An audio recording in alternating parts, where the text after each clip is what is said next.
Hi students, welcome to my channel. I hope you are doing great.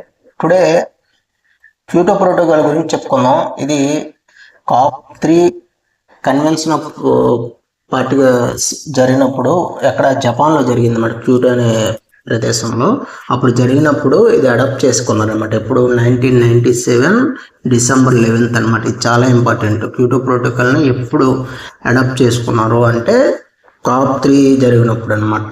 Convention of parties జరిగినప్పుడు ఎక్కడ జరిగిందంటే జపాన్లో అనమాట, క్యోటో అనే ప్రదేశంలో. ఓకేనా, దీని ఏమేమంటే గ్రీన్ హౌస్ గ్యాస్ని తగ్గించమంట. గ్రీన్ హౌస్ గ్యాసెస్ అంటే ఏంటి?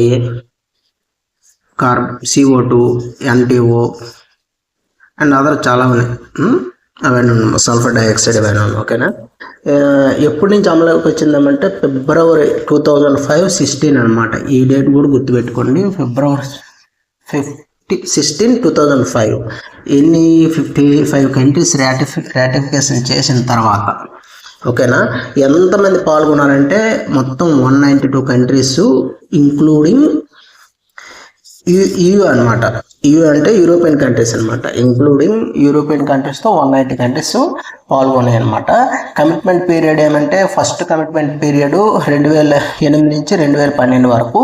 సెకండ్ వచ్చేసి దోహా అమెండ్మెంట్ జరిగిన తర్వాత 2013 నుంచి 2020 వరకు అనమాట. అంటే మొత్తం ఇది కంప్లీట్గా 2008 నుంచి 2020 వరకు అమల్లో ఉందన్నమాట.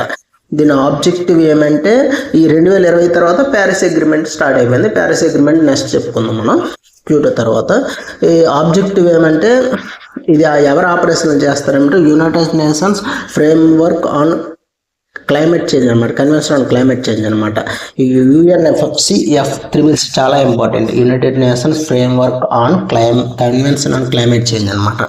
ఓకేనా, ఇవి ఇంపార్టెంట్ ఎగ్జామ్స్లో. ఇవి చాలా ఇంపార్టెంట్. ఏమంటే ఎప్పటి నుంచి స్టార్ట్ అయ్యింది, ఎప్పుడు ఎండ్ అయిపోయింది. ఓకేనా, ఏ డేట్లో అమలు జరిపారు, స్టార్ట్ చేశారు, ఎక్కడ ఏ దగ్గర తీసుకున్నారని చాలా ఇంపార్టెంట్ ఇది ఏమైనా. ఓకేనా, ఆపరేషనలైజ్ అయితే UNFCCC అనేది ఆపరేషనలైజ్ చేస్తుంది. దేనికంటే ఇది బైండింగ్ టార్గెట్స్ అనమాట. కంపల్సరీ అమలు జరపవలసిందే బైండింగ్ టార్గెట్స్ అనమాట. ఏటి బైండింగ్ టార్గెట్స్? ఇండస్ట్రియల్ కంట్రీస్ ఉన్నాయి కదా, డెవలప్డ్ కంట్రీస్, అవన్నిటికి కంపల్సరీగా ఖచ్చితంగా రెడ్యూస్ చేయవలసిందండి గ్రీన్ హౌస్ గ్యాసెస్ అనేది. మెకానిజం ఏ మెకానిజమ్స్ ఇంట్రడ్యూస్ చేశారంటే CDM అనమాట, క్లీన్ డెవలప్మెంట్ మెకానిజం. ఏమంటే ఈ డెవలప్డ్ కంట్రీస్ ఉన్నాయి కదా, వీళ్ళేమో డెవలపింగ్ కంట్రీస్లో ఎమిషన్ రిడక్షన్ చేయడానికి ప్రాజెక్ట్స్ని కండక్ట్ చేయాలన్నమాట. దాని మీద ఇన్వెస్ట్మెంట్ చేసి అక్కడ ఉన్న ఎన్విరాన్మెంట్లకి ఏవైతే ఇబ్బంది పెడుతుందో వాటి మీద వీళ్ళు ఇన్వెస్ట్మెంట్ చేసి వాటిని రెడ్యూస్ చేస్తే క్లైమేట్కి ఉపయోగపడుతుంది అనమాట.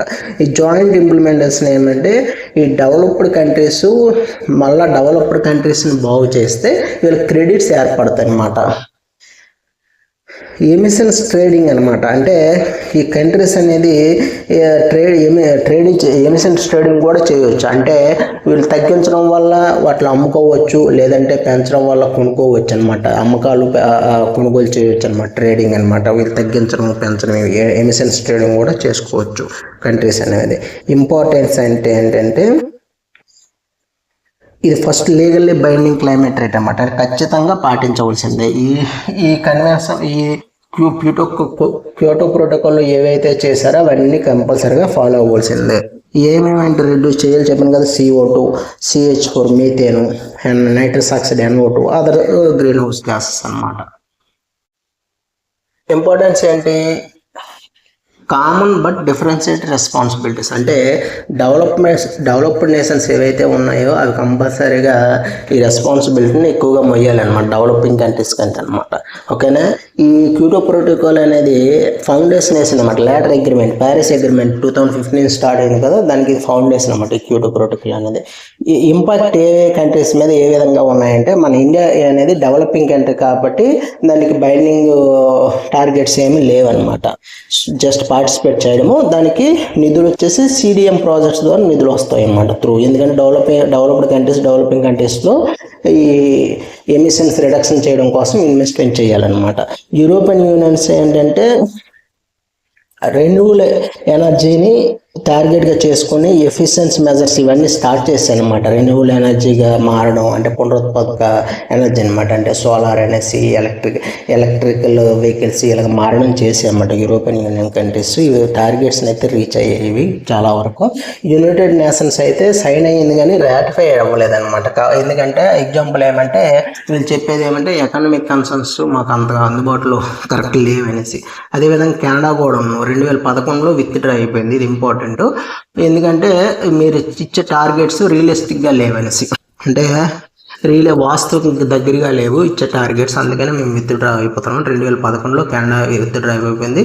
వీళ్ళు ఎకనామిక్ కన్సర్న్స్ని ఉదాహరణగా చూపెట్టి వీళ్ళు కరెక్ట్గా దాన్ని ఫాలో అవ్వలేదు. ఇవి ఈ క్యోటో ప్రోటోకాల్కి సంబంధించిన ఇంపార్టెంట్ అంశాలు. ఇవి మీకు ఎగ్జామ్స్కి నీట్ కంపల్సరీ పడుతుంటాయి. సో క్వశ్చన్ ఏమంటే Kyoto protocol was adopted in, ఎప్పుడు దీన్ని అడాప్ట్ చేశారు అంటే 1992, ఏ బి 1997, సి 1998, డి 2005. దీని ఆన్సర్ వచ్చేసి కామెంట్ రూపంలో తెలియజేయండి. Thank you watching my videos. Bye.